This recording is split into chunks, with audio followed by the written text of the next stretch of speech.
Up Razorback Nation? We are back tonight with our regularly scheduled show with things going on beginning this week. Regional play happening on Monday, trying to figure out who the Hogs are going to play. Didn't have a recap show, so this is going to be a combination of that and previewing this weekend Super Regional with Tennessee coming to town for round two. But before we dive in, we got to shout out our sponsor, Razor Pigs. Looking good, never felt so fun. Razor Pigs is the Arkansas-born brand bringing some serious style to the golf course, tailgate, and everywhere in between. From high-quality polos to head-turning hats, they've got what you need to rep the natural state with pride. Founded right here at home and now run by a Razorback-loving family, Razor Pigs is where comfort meets cool. So go hog wild and shop razorpigs.us today. So go check them out, get you some hats and polos and apparels to rep the Hogs any way you want to. So, no recap show this weekend, but we did find out on Monday who Arkansas was going to play. Kind of, I think most people assumed it was going to be Tennessee. I had a little hope, was hoping that we might get to face a new opponent and play Wake Forest, but that just didn't happen. So now we have round two versus the Vols. Your guys' initial thoughts before we start diving into these matchups? Yeah, I was with you. Like, just from a fan's point of view, I want to see something else. It's kind of like, well, on the surface level, we've seen this story, we know how it ends, kind of thing. But whenever I keep looking at them, I feel like they're both kind of on the up. They're going on an upward trajectory. And at least Arkansas is a completely different team than the last time they played, in my opinion. And just the confidence is coming off of them. And I think Tennessee is too, just a little bit. Now, I think if Arkansas, like Dave Van Horde said, if they play their game and they play like, the game they know they can, they're going to win. I think hands down, they're the best ball team in the country. But we know that doesn't always mean that they're going to, win. So, because that's just baseball. But I got good hopes for it. I think it's going to be a little bit more exciting than it was last time.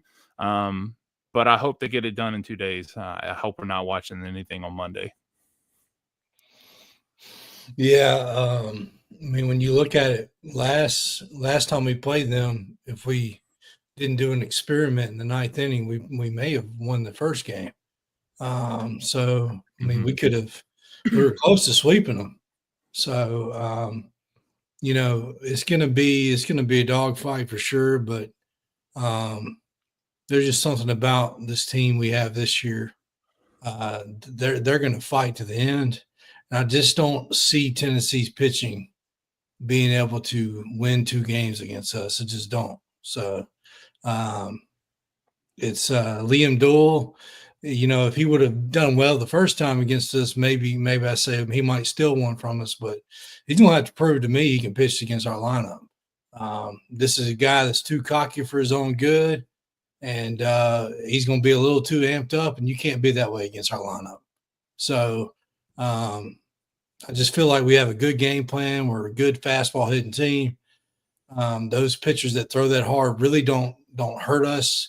It's the guys that throw kind of nasty stuff. When you look at Doyle, he's just rearing back and slinging it most of the time. So, he's going to strike us out, but we're also going to probably get some home runs off of him. So, I just hope that our pitchers step up and continue to pitch well. Zach Root didn't perform great the first time around against Tennessee, so hopefully he's better this time. And don't be surprised if you see Gackle start a game. Yeah, I agree 100%. It's one of those things where I agree. It's like it's been said so many different times, so many different places that, you look up and down this Arkansas line, there's not one guy you can point to that's an easy out. This lineup doesn't have one. Yeah, you have guys that different games maybe struggle some, but even in their struggles, they take long at bats and battle really hard before they get out. So there's no easy outs in this lineup. And like you said, Hobbs, a guy like Doyle that,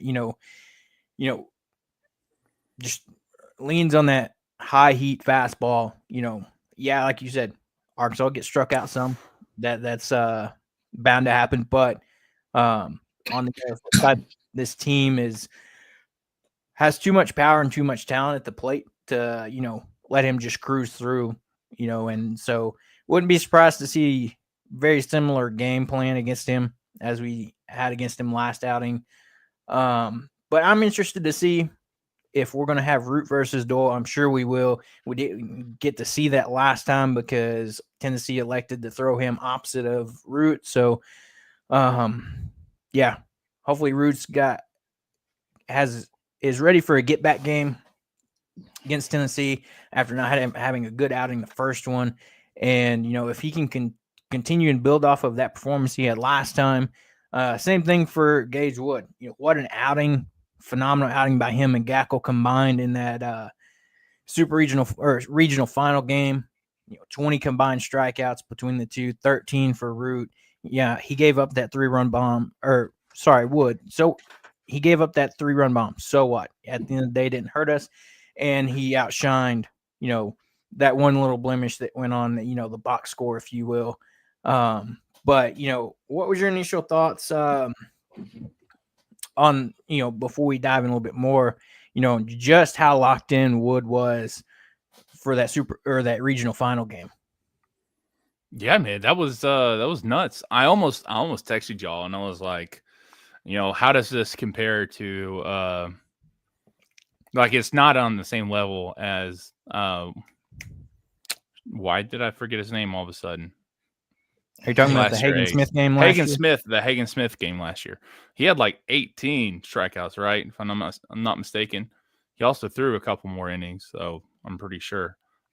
Still, that was like he was reaching to that level, in my opinion. Now he, like you said, he did give up that 3-run bomb, but that and then Gackle coming in and throwing some nasty stuff too, like 7 outs in like 2-3 innings. The dude was getting it. So if they come into this series pitching like that, dude, it might be lights out. Then Gackle might not have a chance to start because I think he's probably going to start game 3.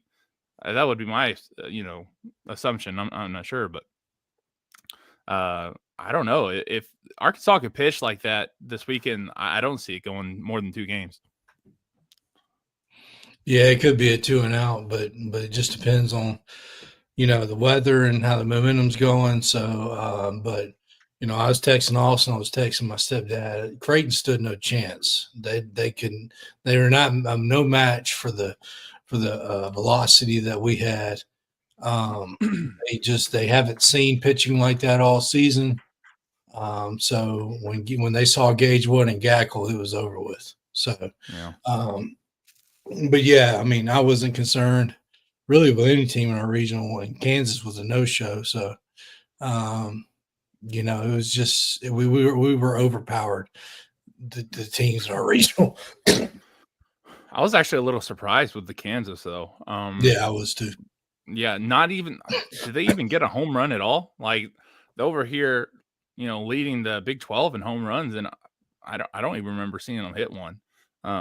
I didn't get to watch every game though, so yeah, I mean, complete letdown as far as that standpoint. But it was really good to see Arkansas just come out in this regional, be dominant, kind of not worry about what happened in the past, play your game, take care of business. That's what they did. 1 game 1, 1 game 2, set themselves up to be in a great position for that regional final, and set themselves up to have a deep bullpen. Not that they needed it with only having to use 2 guys.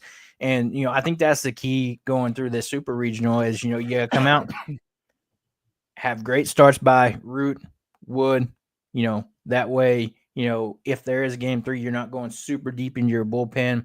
But at the end of the day, it's going to be a fun, I think, heated series. I think round 2, with the antics and,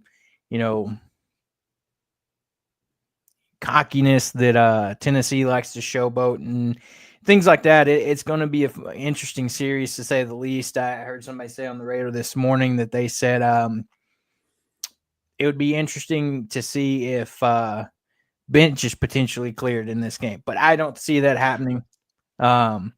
But who knows what's going to happen between these two teams when you have the type of team that Tony Vitello runs over there at Tennessee. Man, I don't know. Benches clearing is a little much because the thing is they're a lot of show over there, but they're not stupid. I don't think they're stupid. They're not gonna throw away a chance potentially going to the College World Series over a game like this. Now, are we gonna see maybe an intentional hit, maybe or by pitch every once in a while, or some words, they maybe a can't do pushing that and shoving kind of. Well, you also have to show intent. I'm not saying that it's kind of hard. Like you can hit someone with a pitch on accident. You know what I'm saying? But there's going to be some pushing and shoving, name calling, this, that, and the other. Maybe flips. another viral moment like we got with Will McIntyre. Oh, yeah. That's my problem that's really is funny. It's really all of this showboating and bat flipping at the opposing dugout and the yelling and cussing at the other team. It's supposed to be against the rules. It's supposed to be you get warned and then you get ejected and you miss the next game as well. That's what it's supposed to be. But we saw it throughout the country, whether it was Georgia, Tennessee, a couple other teams showboating and cussing at other players. And you didn't see anything happen. So I can guarantee you they got one or two times to do it toward our dugout, and if nothing happens, Dave Van Horn is going to get heated because he doesn't put up with that nonsense. He doesn't allow his players to act that way. He damn sure ain't gonna allow the opposing team to talk to his dugout like that. And that's so I don't know. I can't stand Tennessee. They play the game the wrong way. And even an MLB legend has come out and had to say something about it because of all the nonsense that they do. And it's just ridiculous. And the problem that I have with all the antics is one point it's going to start something and it's not going to end well. And that's where I have a problem with allowing it to keep going on and on. Yeah, I agree 100% because, like you said, something goes a little too far, and then what are you going to do then? It's too late now to start quote unquote enforcing the rules, and so it's going to be interesting. And I think that the storyline gets fuel to the fire this for the Super Regional because not only is this round two, these teams have played each other again, but you also have two of the three Golden Spikes finalists in this game or in this series. Vahiva Aloy for Arkansas and Liam Doyle for Tennessee. But I saw somebody's point earlier that if Hagen Smith can't win the Golden Spikes last year, then how can you expect Liam Doyle to do it this year? Yeah. Yeah, that's true because I mean, he's good, but I don't think he's Hagen Smith, right? The one that I would be worried about is that kid from FSU, the other shortstop.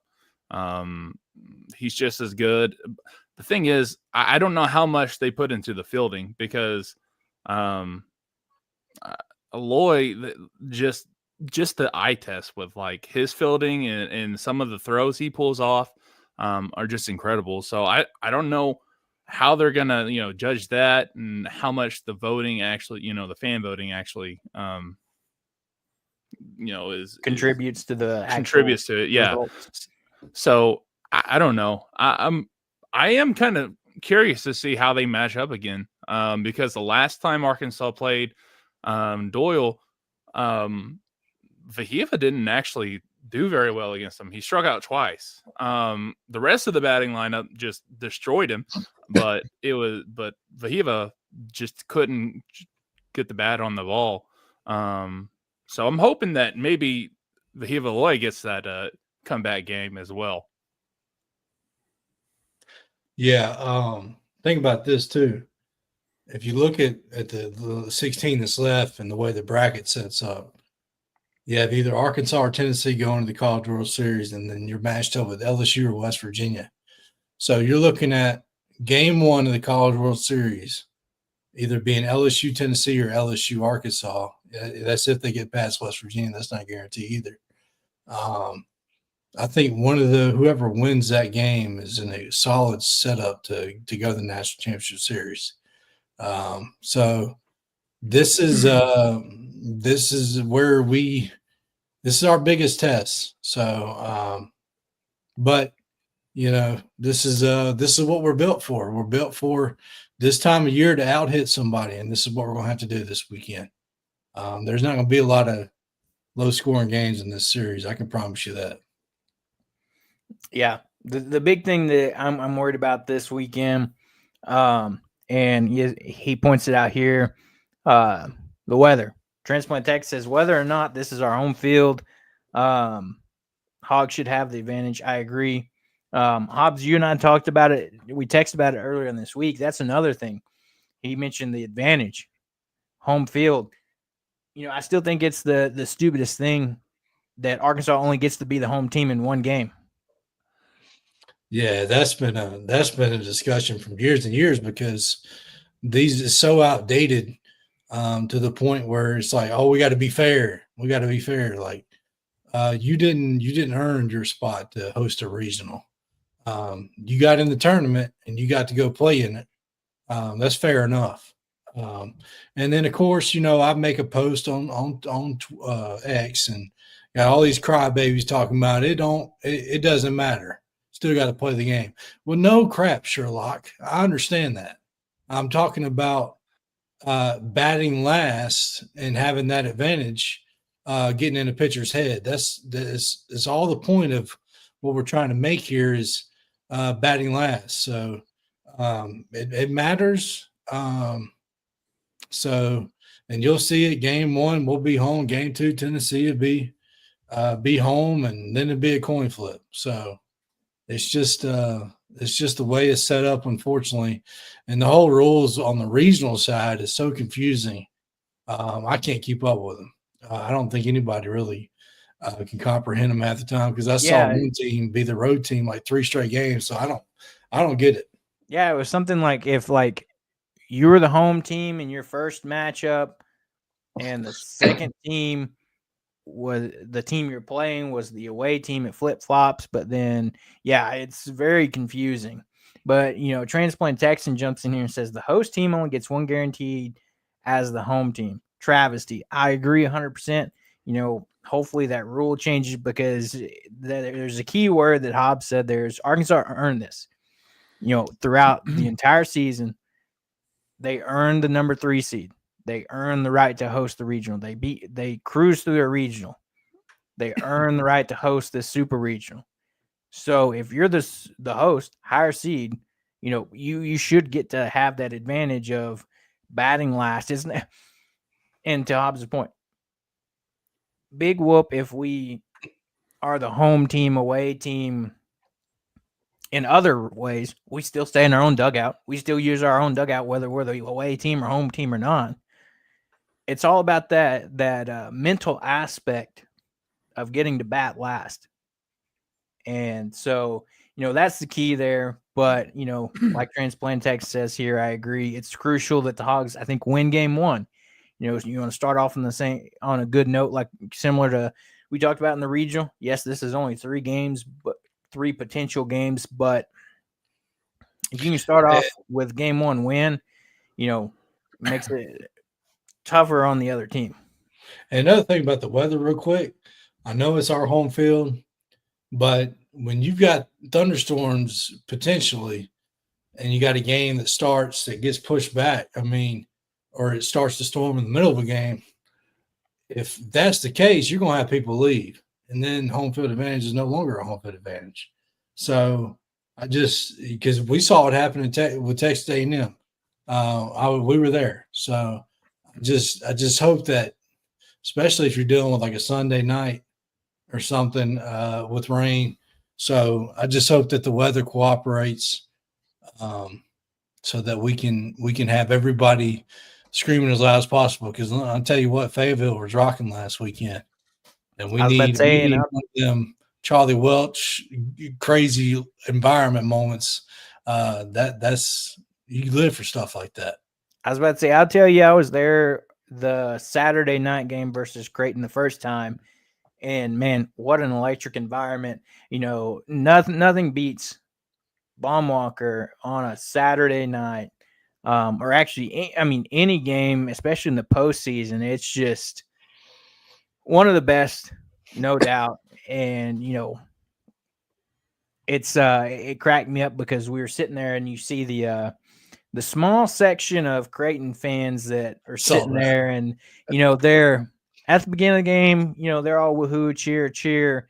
You know, it gets late in the game, and you know, Arkansas's up 12-0, and I'm kind of just looking over there and being like, all right, where's the woo woo rah rah now?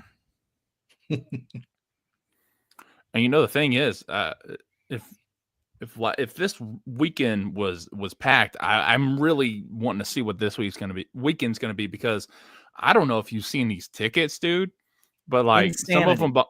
some of them behind home plate are pushing like $700. Like that's incredible for a college baseball game. Yeah.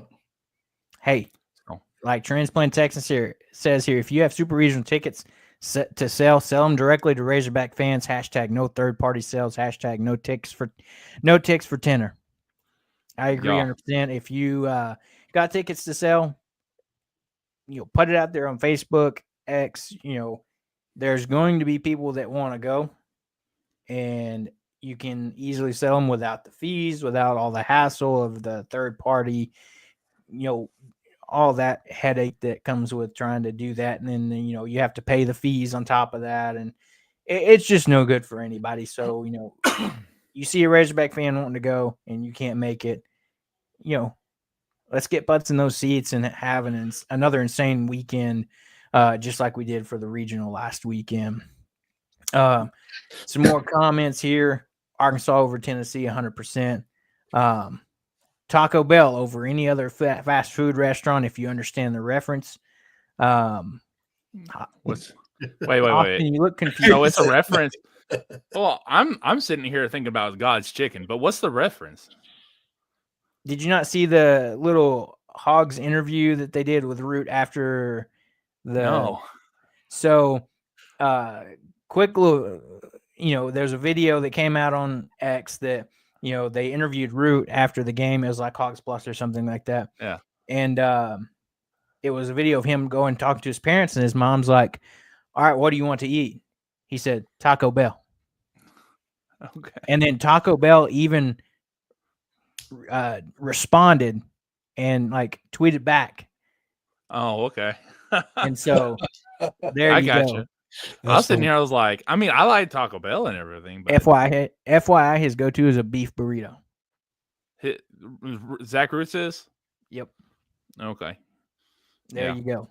I got it. Exactly why Root's the GOAT. But yeah, I mean, it's going to be a fun regional. I think, you know, of course things are going to get chippy. I'm interested to see all the matchups. You know, what do we get out of Root versus Doyle? You know, do we get to see another version, or, you know, a repeat of what we got out of Gage Wood? Can he kind of build that momentum from last game? You know, it cracks me up. I saw a clip where they interviewed him and they were talking about him. He was like, I don't remember a lot of it. He's like, I think I blacked out. Yeah. And then who was it? I think it was Andrew Hutchison who actually asked the question, but he was like, you know, you gave up that 3-run bomb, and then you had like 7 strikeouts right after that. He's like, what's, you know, what was the secret to that or whatever? And Gage was like, throwing strikes. And like everyone starts laughing, and he's just sitting there like, just throwing strikes.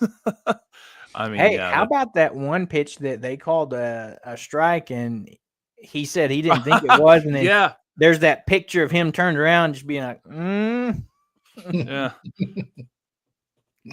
Yeah. That's funny. He's like, he knew he got away with that one. And the thing is, I think that's the same inning he gave up the home run too. Because he got, what was it? Because I remember thinking about it, that they got a call back right after that. Shoot. But yeah, he knew that one was a little low. Another thing that could be good or could be bad this weekend. We've had several pitchers that normally pitch on the weekends. They haven't pitched in like 3 weeks. Fouch, Dylan Carter. There are several guys that haven't been able to get on the mound because Gibbler. Because we won it out in the SEC tournament, and then we just really pitched extremely well last weekend. So yeah, it's like you didn't need the arms. So they're either going to be really rested and great, or they're going to be rusty. So I'm hoping the first half. Yeah, exactly. Maybe they got that rest in it, they're ready to go. But quickly, friend of the show, John Bolton from a couple years ago, former Hog, wants all the listeners that he said Hogs 2-0 and Logan Maxwell Super's MVP. He has the prettiest swing. That he does. Yes. There's a reason he is number 3 in this lineup. Hey, can we take a minute to talk about one Ryder Helfrich? Oh, my goodness. He is finding his stride and just balled out in the Fayetteville Regional. Just the way he's seeing the ball towards the end of the season, the contact he's making, not to mention the defense he's playing. He's having an all-around great season here towards the end of the year. You know what's crazy? I feel like every single one of these guys have had like some kind of, renaissance at the plate where they kind of struggle for a bit and then they're all of a sudden they're just back to normal. All except for like Brent Iredale. And Brent Iredale still gets on base too. So and plays amazing defense. Yeah. Dude, some of those, like, can he pitch, dude? That's what I want to know. I forgot what game it was that I actually saw him in the bullpen warming up, but he didn't get the chance to pitch. Oh, I remember that. Yes, I remember that. But still, I mean, like, for real, like, he was throwing like 120 feet, like, dead on the money, like, incredibly fast to get the guy out at first. Like, put him on the mound for like 1 or 2 games. Let's do it. Like, if we're gonna experiment with what's his name at Tennessee, let's just go ahead and throw Iredale in there too. Like, what the hell? It's crazy. Yeah, that makes me a little nervous. Yeah, yeah, it does me too. But still, no, I feel like he's due at the plate too. I mean, if anyone's due on this ball team, it's gonna be him. And for a little bit, it was kind of Justin Thomas there too. And then all of a sudden he comes out with that home run against Creighton, just kind of like out of nowhere. And it feels like he's kind of riding it back up too. Well, to me, there's 2 guys that are due for a big game. Hobbs and I think, texted about this, the first game against Creighton. I felt that he was just due a game to me. He had struggled a little bit. I was like, this man is due a game. Well, what does he go out and do against that first matchup against Creighton? He goes 2 for 5, scores 5 RBIs, 2 runs himself, walks twice. Like, he just came out and balled. And I think the 2 guys that, I think they're due for a big game like this is Cahillo, his younger brother. He's due for a big game. And then Brent Iredale. He's due for, a good game. Love the walks, love how his approach to the plate, but, let's see some contact and the balls go out of the park. Yeah, well, I mean, he's still hitting 290, but yeah, I mean, he did come into the SC play hitting 400, but I mean, it's just been an adjustment for him, but he still gets on base, like you said, and sets the tone for the rest of the lineup too. But I mean, he just sees pitches, and it's really big for us. And but I mean, he may get a hold of one this weekend. He hits those where you're like, how did that get out of here? Because he's got that kind of power. And Cahillo is got the he can get going in a split second with how hard he hits the ball. Yeah. I was about But to you say know one how thing. crazy it is? Do you know how crazy it is to have Brent Iredale as right now he's batting 285, but he's also the 8th best out of the top, out of the batting lineup. Like having your 8th guy bat nearly 290, that's like a luxury no one else in the country has.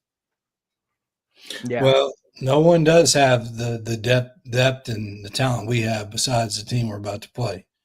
Yeah. So if we get them out of here, I feel very, very strongly we can get in the College World Series and make some noise. That first matchup's going to be tough if LSU's there because their pitching staff can shut down anybody. So we've got the toughest road ahead of anybody. Yeah, I agree. And that's one thing that I think too is, with this super regional matchup, you get through this,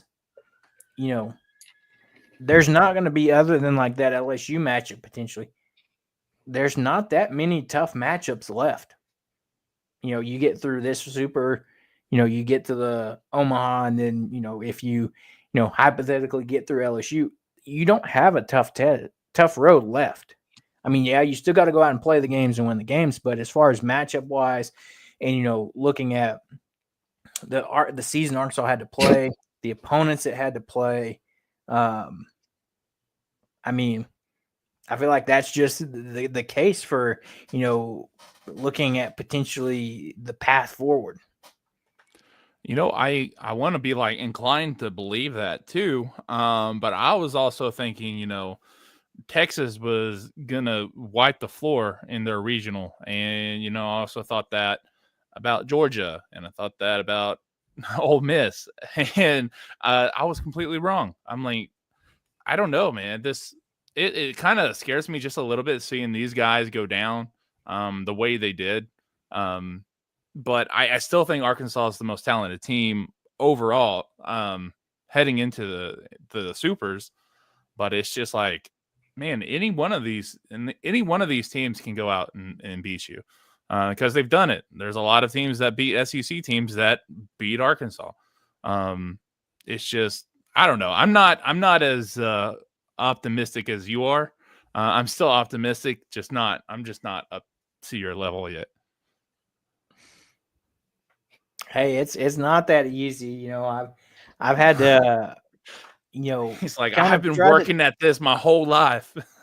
Exactly. I've had to try to tune out all these people talking about, oh yeah, Arkansas has the best odds. Arkansas, is clearly the most talented team, complete roster. And I'm just like, I just wish everybody would be quiet. Let us go out and play the game. Quit hyping this up so much. But, because you're just like getting everybody ready for, not fun times if that's not the case. But, it's hard to argue those facts at the end of the day, though. But, I just kind of want, let's not spread that around and let's just go do our thing in peace and quiet.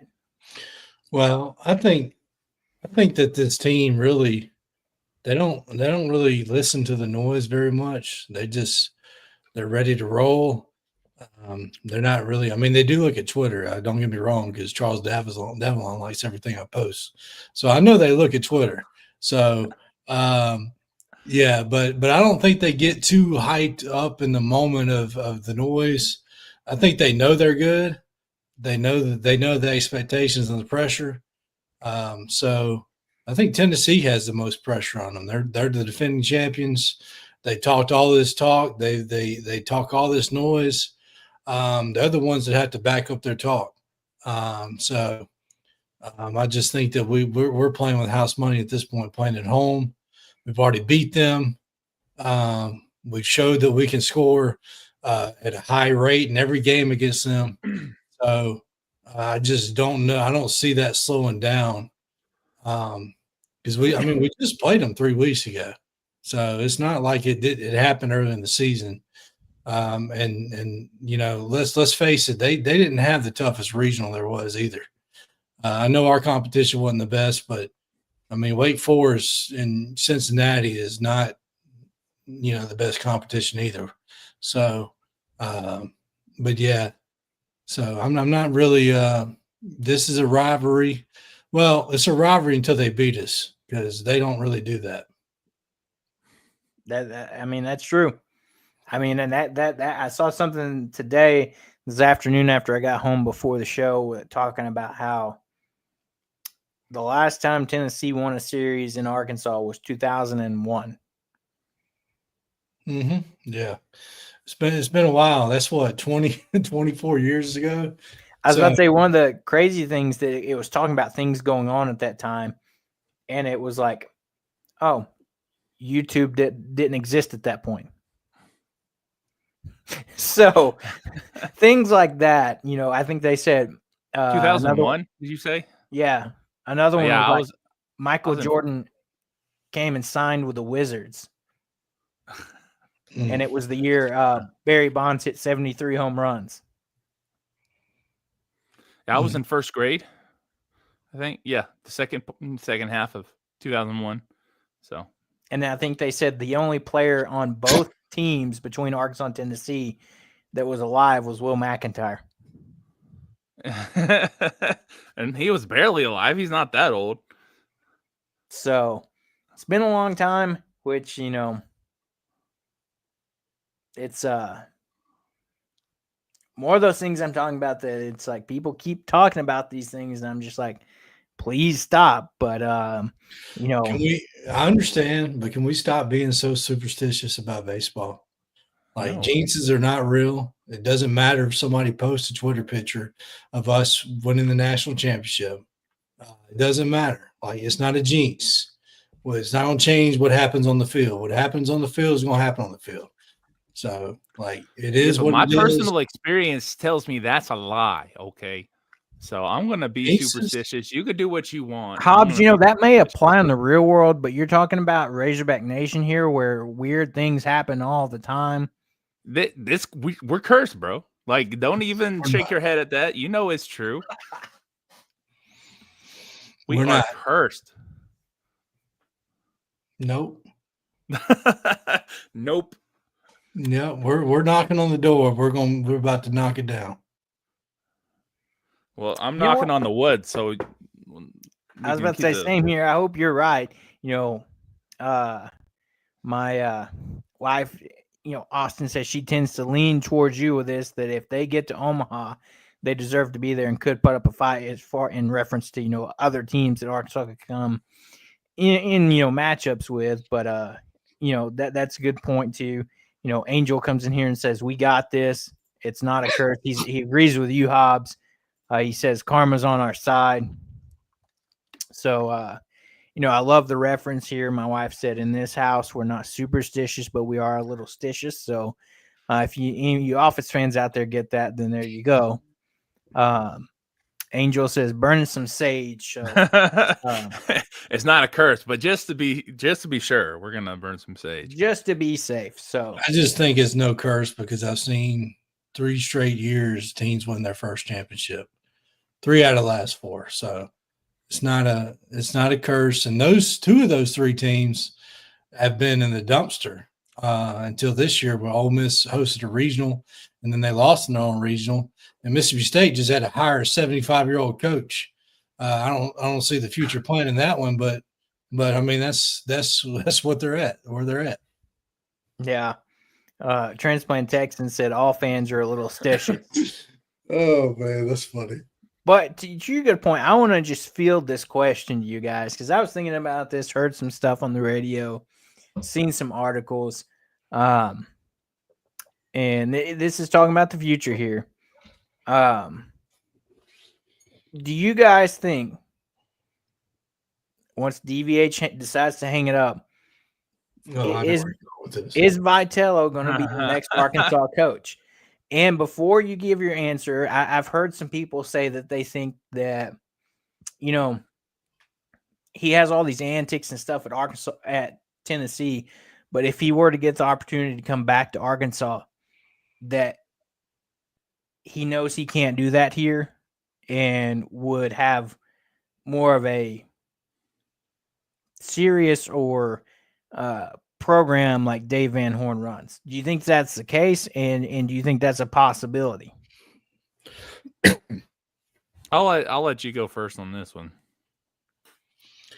It's hard for me to know if it's legit or not, if it would happen. I mean, I've seen crazy things happen when it comes to coaching searches, but I have heard that the reason that Matt Hobbs is still here and turned down multiple chances to go to the pros and be a pitching coach there is that he is in waiting to be the next guy. So I don't know if that's the case. If he stays another year after this, I may start thinking a little bit more towards that, especially when you produce, because he's going to produce another first round pitcher, maybe second, third, fourth rounders too this year. So it's hard for me to think that he's going to keep turning down jobs if there's not some kind of weight there. And plus, our AD has already said he's not going to let Dave Van Horn. Dave Van Horn's will get to do what he wants, and I kind of have a feeling that Dave is going to get to pick who the next guy is. So I don't know if it's going to be Tony. I don't know. I really don't know. I think those antics that he's shown over the last few years, DVH don't like that kind of stuff. Here's the thing, though. Could it be a very similar situation to, Calipari? All Arkansas fans hated him, but now he's our coach, and we're like, oh, yeah, we love Coach Cal. Well, I mean, that's kind of a stretch, right? Because Coach Cal is Coach Cal. Tony Vitello has won one national championship and has had some good ball clubs in the last few years. Is nowhere near like what you're getting in Coach Cal and the product that's been proven. With Tony Vitello, it's happened for like less than a decade. For Calipari, it's been like 2 decades. So we knew it was coming with him, and we hated him because he won, right? We didn't hate him because he was a turd. And that's why people hate Tony Vitello. It's not because he wins, because he doesn't beat us. But it's because he's a turd. Now, saying that, I wouldn't mind having him here. I'm also not nearly as turned off by the antics. I think they could be turned down a little bit. But to be honest, okay, baseball's not my favorite sport, right? It's because baseball to me is just a little bit boring. I'm sorry, Hobbs, if you want to punch me in the face right now, but it is to me. And that's why, I don't really watch MLB. I don't really watch just games for fun. I watch the Hawgs for fun because they're the Hawgs, right? I'm going to watch underwater basket weaving if the Hawgs have a team, right? It doesn't matter. But at the same time, those antics kind of make it a little bit more fun. But like you said, one day it's going to come and bite them on the butt, right? There's going to be something that happens where, there's a big fight and you can't turn it back. You can't turn back the clock. But the thing is, I mean, you have that type of stuff in basketball. You have that type of stuff in football. There's got to be some kind of middle ground for it. I think he's a good coach. I think he could continue the legacy. I don't think he would stop either. I don't think he'd come here and stop it because he's kind of built a brand on it. He's got these guys who are some of the elite hitters and elite players in the country going to Tennessee because they like him and they like the style of play that Tennessee has. I don't think he's going to give that up just to get a job here. Do I think if they can't get Matt Hobbs, which I think he would probably be a really good fit for the next coach. But I think that would be the obvious next choice for, Arkansas to go after Tony Vitello. Now, here's the other thing. Would he take that job? He's got a good thing going at Tennessee. He's got, roots there. He's won a national championship there. I don't know why he would want to move back here and take over this job whenever he's got a good thing going at Tennessee. But if Arkansas made a good enough deal, maybe. So I don't know. I don't know if he's going to be the next one. I wouldn't be mad about it. I don't know. I mean, I'm on the page of where I agree with with Hobbs in terms of, I really feel like it's probably Matt Hobbs' job to lose. Like to the point if he's been here so long, he's turned down jobs. Look at the talent he's produced. Why else are you hanging around when you could probably have already left and be a head coach somewhere else by now? Other than the fact that, more than likely when Dave hangs it up, this is your ball club. And, I fully believe, like you said, Hobbs, that Dave is going to more than likely handpick who takes over this program. In the past, history of Arkansas baseball, you've had two coaches, Dave and Norm. So, I mean, I think it shows something right there. And the fact that, Arkansas is one of the best, if not the best, coaching job in college baseball. Yeah. So here's the question then. When he does become the next head coach, where do you think he goes for a pitching coach? Because I mean, I'd argue he's the best collegiate pitching coach in the country, right? I mean, I wouldn't, unless you guys know a name other than I do. That's kind of where Arkansas is going to lose out if he becomes the next head coach. So I'm kind of wondering who they go after for that, and whether or not he keeps the same hitting coach. I mean, there's been a whole lot of, he is a pitching coach, right? I'm not just making that up. Nate Thompson is the hitting coach. Yeah. So, like, does he keep Nate Thompson? I mean, I wonder how, like, a staff under Matt Hobbs would look.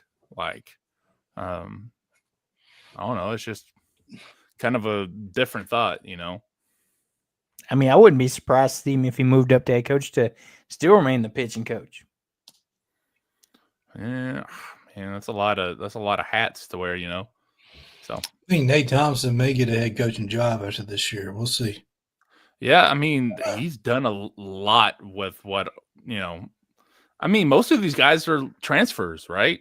Or people who didn't really play last year. And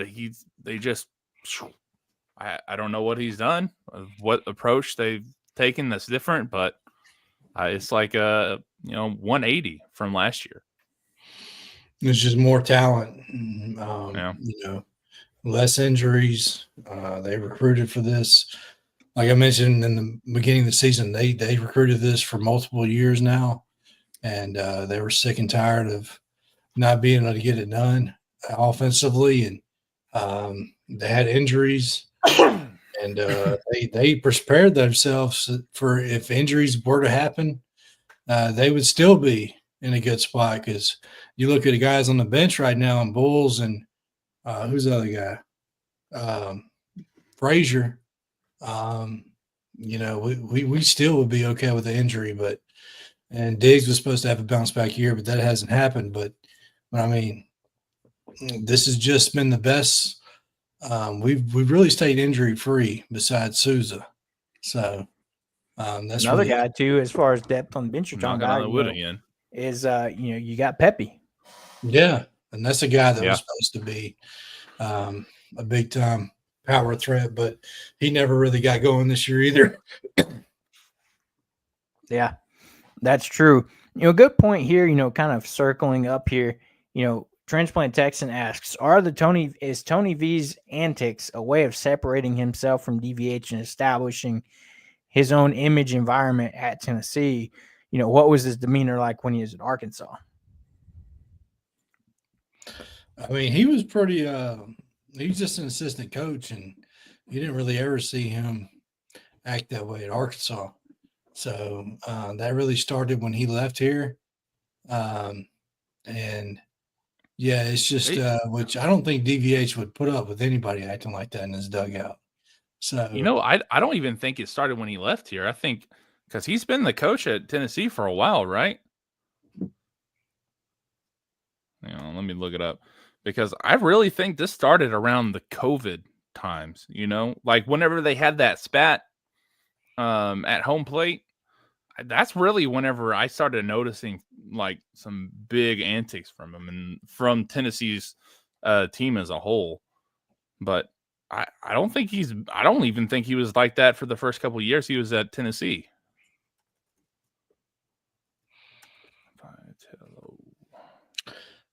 Yeah, well, the thing about Tennessee is you don't remember a whole lot about them since the past. Yeah, because It's hard for us to really remember. So I don't know. He's gotten a little ridiculous to this point. Like every time, he's sitting there yelling in the dugout in the middle of the game, just doing all this nonsense. Like, come on, man! Like let's play the game the right way. And that's the thing I appreciate about us. If we win it all, we're going to win it the right way.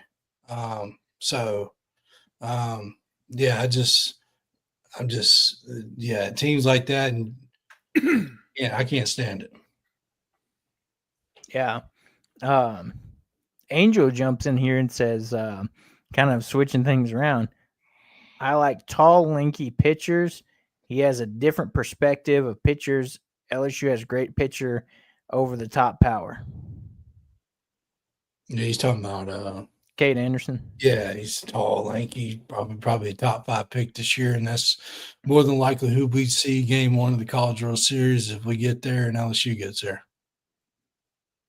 Yeah, 100%. But game starts Saturday. You can talk about it all you want, but it's gonna be fun weekend. I'm ready for it. Ready to see how packed Bomb is. Would love to be there. So if there's any lovely fans out there that want to send Hogs on the Hill to the Super Regional, hit us up. That'd be fantastic. Hobbs can hop a red eye and get here. And oh man, so I can find a babysitter. Yeah, Austin can find a babysitter. Yeah. We can just have a good time at the Super Regional.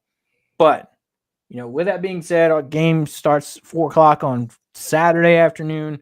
We oddly enough get a Friday or Saturday, Sunday TBD Monday game. You have some supers that are starting tomorrow. Of course, they had to move our start game to Saturday and give Tennessee that day of rest back whenever they had to play a game 7 on Monday. It ain't gonna matter. They can rest all they want. Still knocking on that wood, buddy. Hey, Austin, Angel just says take Mom and the kids too. Well, Mama got to work, and I ain't dealing with all 3 kids by myself. I'm just saying. No, thank you. Hey, just buy them a snow cone and you'll be good. Yeah, right. My boys are. So, you ever watched the Wild Thornberries? Yes. Donnie from the Wild Thornberries, that guy. Those are my boys. I got 2 of them. So, no, thank you. That's a lot of work. Hey, just let them run around in the hog pen. Finders keepers, guys. I'm just kidding. I would want them back. No, yeah, that would be something. Plus, with the autism stuff, they don't really like the loud noises. So, yeah, I think it's going to be a while before I take them to their first ball game. Hey, fair enough. But did you guys see the picture that came out yesterday of Davlon and Cam Kozel and all those guys out at the pond fishing? Fishing, yeah. He was asking like, "Hey, we needed some places to go throw some lines." I'm like, "Yeah, that's good." Because they showed that on the broadcast too, right? Where he was fishing in between games. Yeah, that's his routine. He goes out there a couple hours before the game, fishes before he has to get to the locker room and start getting ready for the game. He helps him get locked in, and hey, no better way to do that. Sir. But on a few other news on top of Vahiva being a Golden Spikes finalist, he is a finalist for the Hauser Trophy as well. College baseball's National Player of the Year, so its version of kind of the Brooks college Wallace baseball too. Heisman. I don't think is the Brooks Wallace award too, or trophy. I don't know if it's award or trophy or whatever. It's the shortstop, the best shortstop. He's finalist for that too. Give them all of them. Triple crown. Yeah, that's what I'm saying. Just give it all to him. Exactly. But as we continue on here, a couple of other news and tidbits that are non-baseball related. Arkansas does sign a 2-time NCAA Division 200-meter champion, 10-time first-team All-America, member of 4 NCAA Division II team titles at Pittsburgh State. DePriest Hogan's signs with Arkansas track and field. We've talked about track and field before. It just makes sense. You get a guy like this that has all those accolades, easy choice to come to Arkansas and go to that next level. Yeah, what did he run? 200? Yeah, he was a 2-time NCAA Division II 200-meter champion. Okay. Had 10 first-team All-America, member of the 4 NCAA Division II team titles at Pittsburgh State. At the 2025 NCAA Division II outdoors, he was the 200-meter gold, 4x400 gold, 100-meter bronze. In the 2025 indoor, he was the 4x400 gold, 200-meter silver. In 24 outdoor, he was 200-meter gold. And then in 2024 indoor, he was the 4x400 gold. So he's like a mid-sprint kind of guy, like 200, 400. Okay, cool. Yeah. Those short distance sprints. Yeah. Yeah, I guess. Yeah, is a quarter mile still a sprint? 400 meters? I think it's still a sprint. I don't know. You know how long it's been since I've been on a track like that? Let alone like really paid attention. Yeah, I mean, that's cool. And he doesn't even have to go that far because Pitt State is like an hour and a half from Fayetteville. So right up the road. Yeah, right on across the border from Joplin, I think. Something like that. Because I know like Pitt State and MSSU are pretty big rivals. So, or fun fact, the Pitt State is the Gorillas. Yeah. I almost went to Pitt State. I don't know why I just shared that, but it just red and gold. Anyway. Or red and yellow. Yeah. Dude. And that's where Coach Pittman went too. So all the ties there. Speaking of Coach Pittman, we'll jump over to some football. Arkansas gets a commitment from 4-star offensive tackle Bryce Gilmore out of Texas. He chose Arkansas over Arizona State, Ole Miss, Texas Tech, Vanderbilt, and he was in Fayetteville for an official visit over this past weekend. He was a 200 overall prospect, number 15 offensive tackle in the class of 2026 cycle. And he is also ranked as the 27th player in Texas, 6'4", 270. Pittman getting back to his roots and grabbing a top lineman for next year's class. Yeah, he's they needed it too because their class is not very good this year. I called it a gilded class, which gilded means like putting like leaf gold over something to make it look fancier, basically. And right now, that's what they are. They look like a very good class because they're like number 4 in the SEC right now.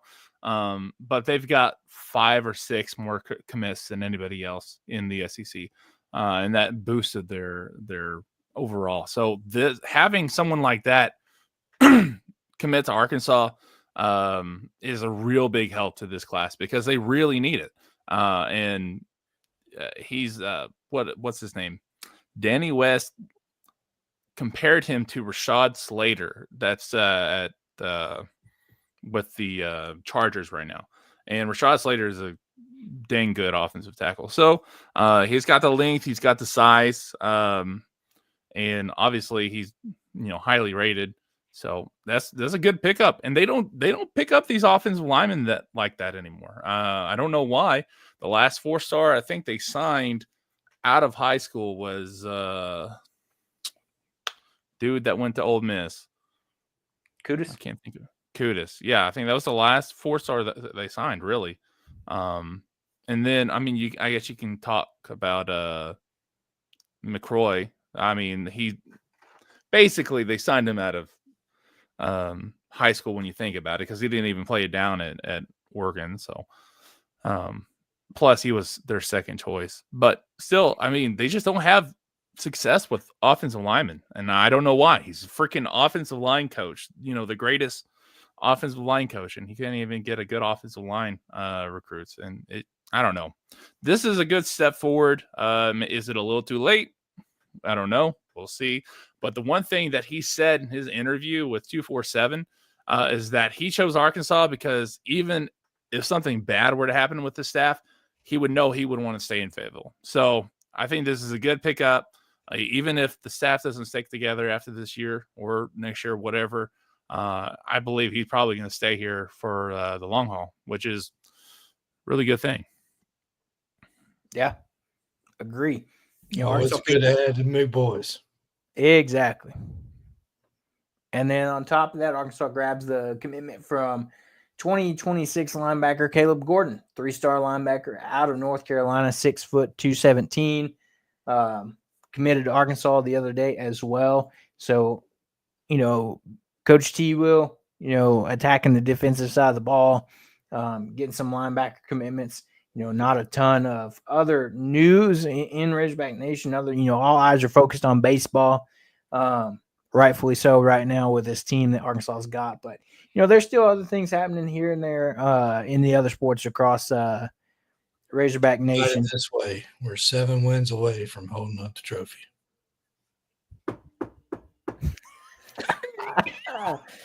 Every time you say something, I'm just going to knock on the wood.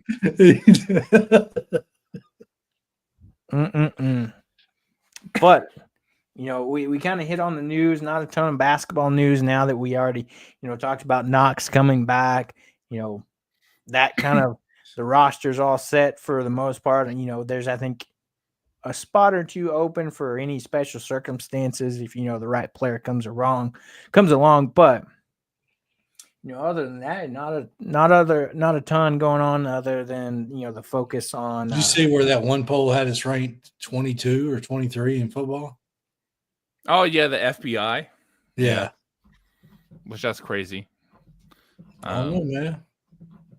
Look out. Yeah, did you see last year's FPI and where those teams ended up ranking at the end of the season? No, I didn't see that. Yeah, like 50% of them were not even ranked. So the ESPN FBI is trashed. I just can't wait till we beat Notre Dame in Fayetteville. I can't wait. Hobbs is just oozing confidence tonight, boys. He's gonna make my knuckles bleed if he doesn't stop. Damn. Oh man, that's hilarious. But bleed, man. Yeah. Real quickly before we get out of here, we're gonna have one of our friends of the show, part of the College Huddle with Hogs on the Hill here, Michael from the Vols Fanatics podcast, joining us to kind of talk a little about from the Tennessee perspective of this matchup. So welcome into the show, Michael. How's it going? It's going good. Appreciate you guys having me on, and sorry for the little bit of a late entrance here, as Skylar and I actually just got done with our podcast as well, previewing this matchup. Yeah, well, anytime. We're glad to have you here. So, we kind of previewed it on our side a little bit. So, from a Tennessee perspective, this is round 2 of this matchup.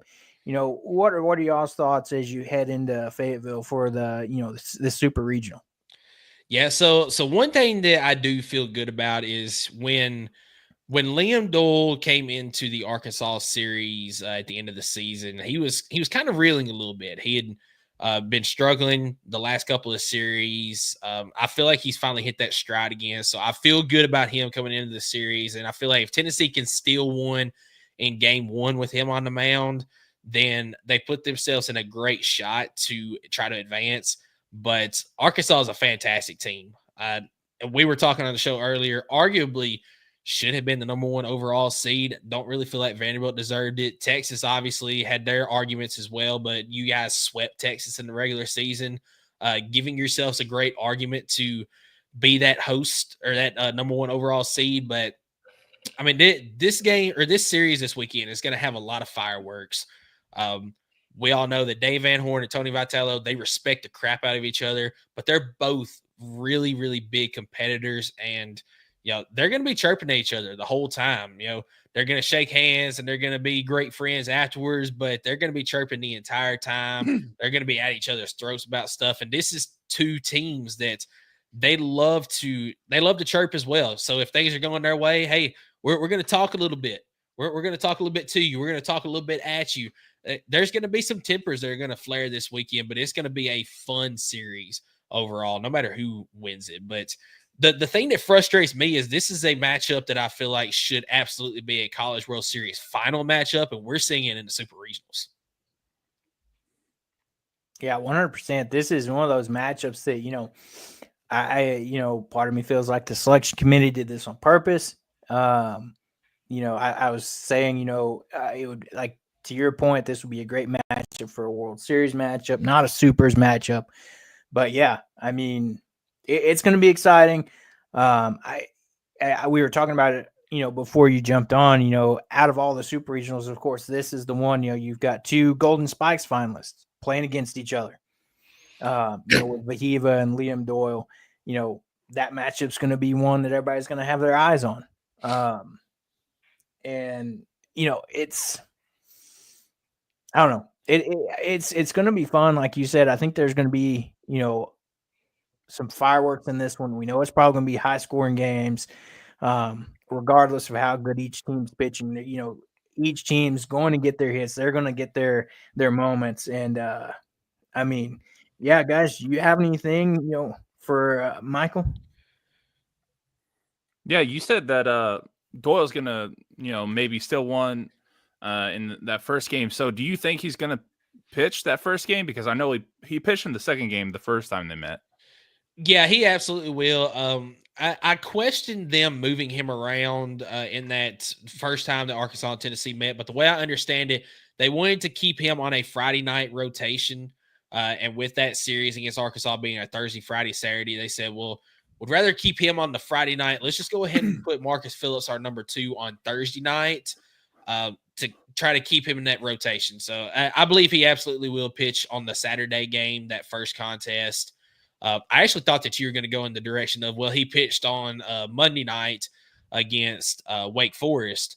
And the only reason that happened is he made the argument with Vitello, well, that's basically my bullpen day anyway, so I'm just going to go out there and throw my bullpen, get that over with for the week. But he's a competitor, man. But, yeah, I believe he's absolutely going to throw in game 1. We're going to see Marcus Phillips in game 2. And game 3, if necessary, honestly don't know who we're going to see. You've got AJ Russell, who is he's obviously one of the most talented pitchers on the roster, but just cannot seem to get over the hump of being healthy. He missed basically all of last season with injury, missed a lot of this season trying to still recover from that injury. So you've got him. You've also got Brandon Arvidsson, who has come on as of late that could possibly get that start. And then from there, you could go Tegan Coons, who has been that Sunday starter, that third day starter most of the time, but has struggled a lot recently. So the way I see this series going, if any team is going to win it in 2 games, I do believe it would be Tennessee. We saw Marcus Phillips when he started against Arkansas. They ended up getting a win in that contest. I think if you get a good Liam Doyle, you're going to get a win in that contest because unfortunately Tennessee dropped it against Arkansas back earlier this year. So if it goes 2 games, if any team's going to win it in 2, I think Tennessee has the advantage there with those 2 pitchers. But if it goes 3 games, I think advantage swings heavily to Arkansas because they've got better starting pitching and ultimately they've got better pitching out of the pen as well. That I don't know if Tennessee would have the arms right now that they could keep up with that. Oh, yeah. So this is not a shot at Tennessee. I just asking what your thoughts are on it. My question after hearing you say that if Tennessee's the only team that can win in 2 games, Arkansas was down by 1 in game 1 of that series in the 9th inning and brought in a freshman that ain't pitched in over a year. And they were kind of experimenting with him to see if he was ready to face the SEC level, and he wasn't. Gave up 3 runs. Arkansas did score in that bottom half of the inning to make it 10-7. The game was over at that point. So it wasn't just a clear win for Tennessee. It's very easily could have been a sweep if the game would have went a different direction there. My question to you is why is Tennessee's confidence level so high after when they haven't won in Fayetteville since 2001 is my question. So I feel like that, especially after the SEC tournament and then that regional in Knoxville, I feel like that swagger that Tennessee has had over the last couple of seasons has finally come back. That it took them so long this season to find that. I mean, you dropped, I believe it was 5 of the last 6 SEC series this year, and they just could not find a rhythm, could not find that swagger that Tennessee has seemed to had over the last couple of years. And I feel like they finally found something late in this season, actually in the SEC tournament. Something finally clicked. So I think that's the confidence that Tennessee has right now going into this Fayetteville series, and it's not going to be easy. I absolutely, if you were to point a gun to my head right now and say who wins this series this weekend, I'm going to give advantage to Arkansas, man. Arkansas's got a fantastic team all the way around, and we were just discussing the defense for Arkansas as well. You guys are number 1 in the SEC, and I believe top in the nation in fielding percentage at .984%. Tennessee this season has struggled on defense, especially Dean Curley, who by himself, I believe, has 16 errors now on the season. And it's uncharacteristic for a Tennessee defense under Tony Vitello. Now, the bats have still been there. The pitching has been down as well. But it's a confidence that Tennessee has right now that I believe comes with them finally finding something on the offensive side of the ball as well as the pitching, that if the defense is able to pick that up and play mistake-free ball in this Arkansas series, that I think that Tennessee can pull this out, but it's going to be a difficult matchup and a fun matchup regardless. Yeah, I agree 100%. I think it's one of those things where, I'm the same way. It's like, it could go either direction. Arkansas is extremely talented. And, Tennessee's gotten hot lately. Arkansas has kind of bounced back themselves, after getting, knocked out of the SEC tournament in one game. They come back kind of, cruise through their regional. The offense kind of makes its appearance back to what, we know as possibilities. And we talked about it a little bit. I don't know if you guys have the same perspective, but if you look at this Arkansas lineup, we've talked about it. 1 through 9, there's no easy outs in this Arkansas lineup. Oh, no, there's absolutely no easy outs in the Arkansas lineup. Same thing with Tennessee. And there's no easy outs. And you can go down the list of SEC schools, ACC schools. There's a lot of teams that it's that same way. There's no easy outs. And we saw that in the series back earlier in Fayetteville. It seemed like top to bottom, it was just no matter who came up to the plate, there was some sort of clutch hit or putting the ball in play when you needed to, even if it ended up being an out. These two teams are without a doubt, in my mind, the 2 most talented teams left in the field. And it's a shame that they're playing in the Super Regional. I mean, we haven't seen that Tennessee talent really come forth this year because of the struggles. Arkansas at times this year has had their struggles as well, but for the most part, they've been strong all season long. So I think Skylar was saying earlier that 13 of the top 200 prospects for this coming draft come between these 2 teams. So that just goes to show you the level of talent that is going to be on the field this weekend. And I believe we're going to see just a super competitive series. I don't see a way that either of these teams blows the other out this weekend. I believe Caleb, I think it was you that said it, or it might have been you, Austin, that it's going to be high scoring in each of these games just because of the talent in the lineups. But it's not going to be a blowout. I can see, kind of like game 1 of the series, you're going to see a 10-7 type victory. You're going to see an 8-7 type victory, a 6-5. maybe even get on up to 12 to 11, something like that, depending on how far into the contest it goes.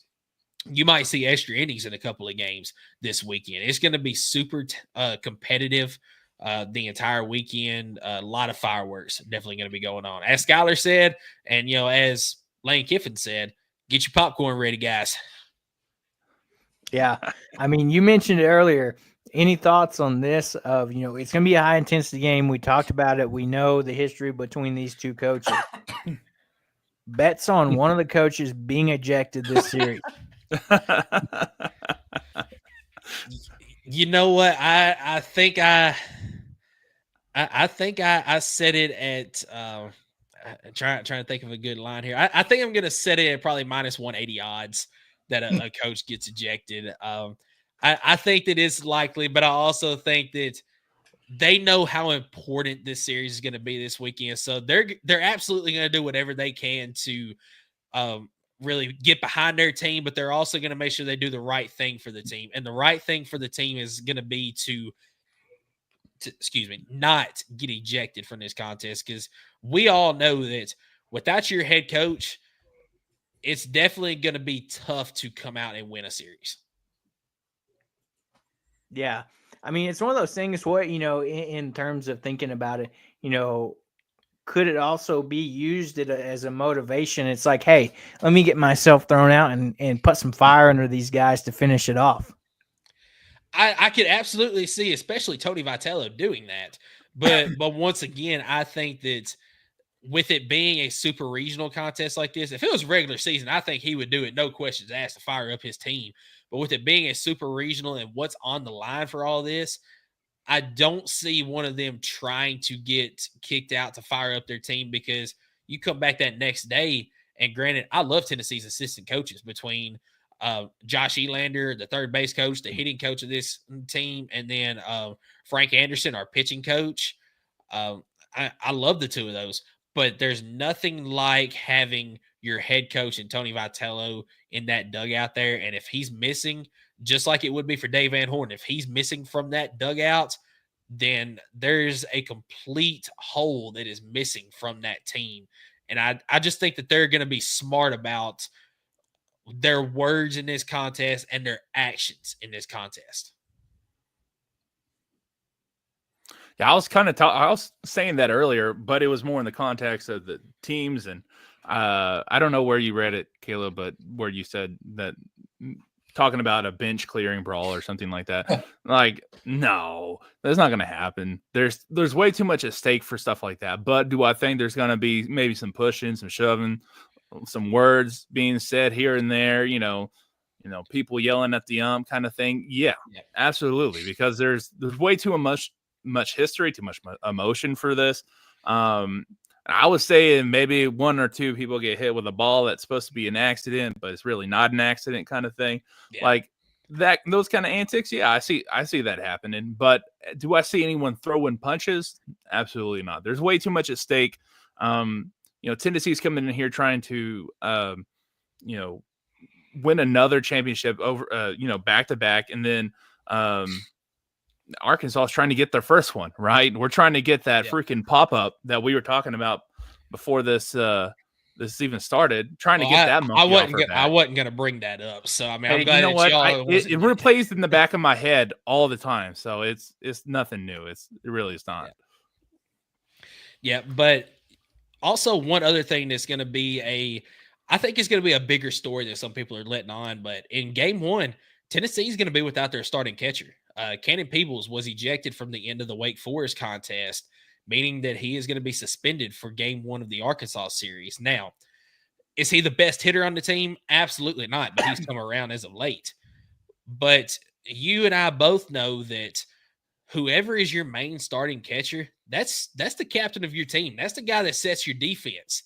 And I'm curious how Tennessee is going to react to having Stone Lawless behind the plate, who is a very capable catcher. But once again, that's not your starting catcher. That's not the captain of your team. So how is Liam Doyle or whoever is on the mound at any given time during that game, how are they going to gel with Stone Lawless behind the plate instead of Cannon Peebles, who they're used to? How is the defense going to get set without Cannon Peoples there. Is Stone Lawless going to make some of the right calls to get the defense set during this contest? So I think it could be a big story. So does Tennessee let their catchers call pitches, or is it earpiece, or how do they do that? It's the earpiece. So Frank Anderson makes a call from the dugout, but and then obviously, you know, from the dugout, the coaches make the calls to set the defense as well. But with somebody's experience as Cannon Peoples, I know he definitely gets his say in, you know, what defense Tennessee needs to be in for situational stuff. But yeah, they used to pitch calm with the earpiece and all that.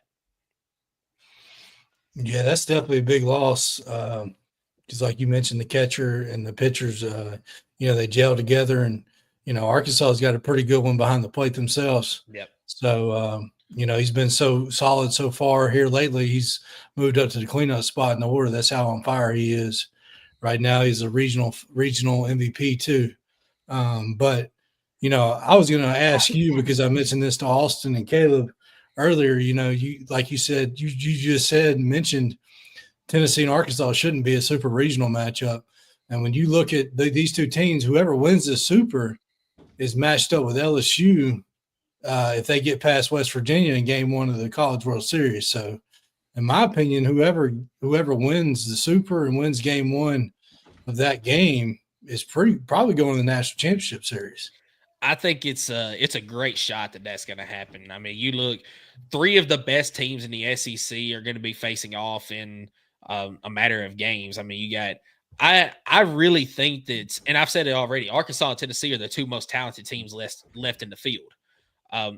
Whoever wins this series is going to have a very good shot of making the national title game and winning the national title. Now, can't count out LSU. They got some fantastic pitchers on that squad. Don't have quite the hitting that they've had over the last couple of years, but it's still very capable of hitting. I mean, the LSU series for Tennessee this season, it kind of eats a hole in the back of my head, like y'all were talking about with the pop-up in the national title a few years ago. I mean, Tennessee had game 1 of the series won earlier this year, up by 3 going to the bottom of the 9th. And you give up 6 runs in the bottom of the 9th, including a walk-off 3-run home run. And that was part of what derailed the end of the regular season for Tennessee. Now, they had already lost a couple of series, but yeah, LSU, a very talented team. Then just naming off a couple of other teams, Arkansas believes Auburn is going to be in the other side of the bracket, I believe, but that's a very talented team led by Ike Irish.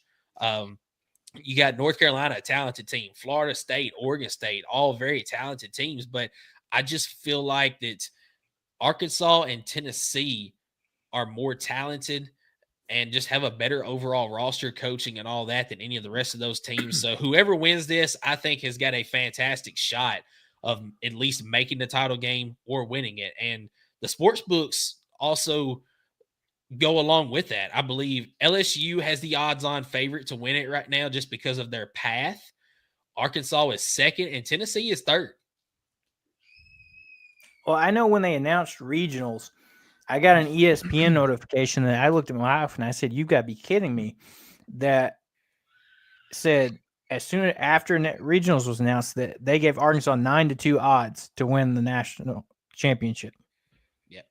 And I was like, all this is already starting, and it's out there. But, you know, you mentioned some of those other teams in the regional, and Austin mentioned, you know, the pop-up being cursed, all those things. Hear me out. Arkansas in a rematch with Oregon State, and they win in the national title. I mean, that would be destiny right there. that would, and I think that would be a very good matchup there as well. That would get the monkey off your guys' back at that point. So yeah, I could absolutely see that right there. How's it make you feel, Austin? I don't know if I like it. I was gonna say it probably makes y'all nervous if something like that's gonna happen again, because it does. You know, and Tennessee, with all the stuff, especially in football, that Tennessee has gone through over the last decade and a half, up until recently with Josh Heupel, we call it the battered ball syndrome. And each time that something comes around, we immediately, our battered ball syndrome flares up, and it's like, man, this is happening again. what are we doing? Why does this keep happening? Over here, we like to call that Hawgs gonna hog. I like that. I like that. Yeah. One last thing before we get out of here. I know it's been brought up. I've heard some, things on social media, radio, articles, different things like that with these two teams matching up again. And this is kind of looking forward. What is your perspective as a Tennessee fan on the potential of when DVH decides to retire? Do you think Vitello is one to potentially leave Tennessee to come back to Arkansas? So I personally have not looked into it a whole lot, but as long as, and this is just my personal opinion, as long as Danny White is the AD in Knoxville, Donda Plowman is the chancellor, and Randy Boyd is the president in Knoxville, Tony Vitello has the keys to the kingdom for Tennessee baseball. And I think the only way that he leaves Tennessee at this point is if he goes to the pros to become a coach there. Could he potentially go to Arkansas when DVH retires? Maybe. But, especially with the stadium upgrades that Tennessee is doing right now, Tony Vitello basically got to draw up the stadium plans and say, here you go, Danny White. This is what I want. Danny White said, all right, getting right on it. So the way I personally look at it is, why would he want to leave a situation like that where he's literally been given the keys to the kingdom for Tennessee baseball? But you never know what's gonna go through somebody's head. Maybe eventually he decides, I've done all that I can at Tennessee. Let me try to, not that Arkansas needs to have a program built, because DVH has already done that, but to get Arkansas over that hump. Let's just say that DVH does not win a title in his time at Arkansas. Maybe Vitello, when DVH decides to retire, he says, all right, let me go out to Arkansas and win them a title, win them 2 titles, whatever. Let me go to Missouri, where I believe he's originally from. Missouri. Yeah. Let me go somewhere like that and build up a program. Something like that. But I personally think the only way at this point he leaves Knoxville is if he goes to the next level, to the pros. Fair enough. Missouri's where baseball coaches go to die. I don't know what you're talking about with that one. Like, I'm pretty sure, and I could be completely wrong on this, but I think he's from Missouri, and I know that he started off his coaching tree at Missouri as an assistant before he went to Arkansas under Dave Van Horn. Yeah, he's from St. Louis. Yeah, so that's the only reason I threw Missouri in there, is because he's from there. Maybe he wanted to go out there and help build that program, but yeah, I feel like at this point the only way he leaves Tennessee is going to the pros. He also played 2 years at Missouri. Yeah, he also played 2 years at Missouri as an infielder, and then was a assistant coach for 7 years.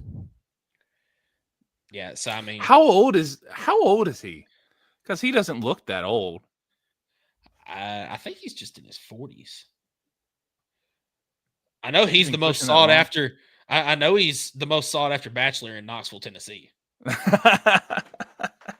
He was born in 78. 78. So yeah, I mean, still, so, he's 47 then. Yeah. Yeah. Hey, fair enough. Our thoughts, there's been a kind of a consensus too that, for Arkansas, we think it's more than likely going to be a guy that you've got on staff. We said Matt Hobbs, a guy that's been around for a while, one of the top pitching coaches, turned down numerous other jobs, major league jobs. Like, why else would a guy with his talent, the talent he's produced, stick around for so long unless kind of he knew it was his kind of job to lose? Yeah, and I tell you somebody else that I would not like to see get the job, but somebody that Arkansas would look at, and that's hitting coach at Tennessee, Josh Elander. I mean, he is eventually going to get a college, a head coaching job somewhere. I think at this point he's just waiting for the right one, because why would you leave a staff like Tennessee right now to go to, I not saying anything bad about any of these schools, but going to a school like MTSU, like Murray State. I mean, obviously they're in the supers, but a school like Murray State, UTSA, a smaller school like that, when I can wait around, build up my resume a little bit, and maybe I go to a Louisville, a West Virginia, somebody that they're decent. They might not be Virginia. Yeah, maybe Virginia. I mean, somebody that they might not be that top tier school like Tennessee, like Arkansas, Florida, somebody like that, but they're a team that can contend. So I think that Arkansas should keep their eye out on Josh Elander whenever that time comes. Fair enough. Well, guys, you got anything else for Michael before we decide to wrap up and get out of here?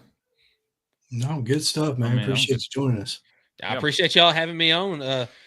Hopefully it'll be a very competitive series. Obviously, I want Tennessee to win. Y'all want Arkansas to win, but I just hope that it's going to be a fun series, and I think that it will be.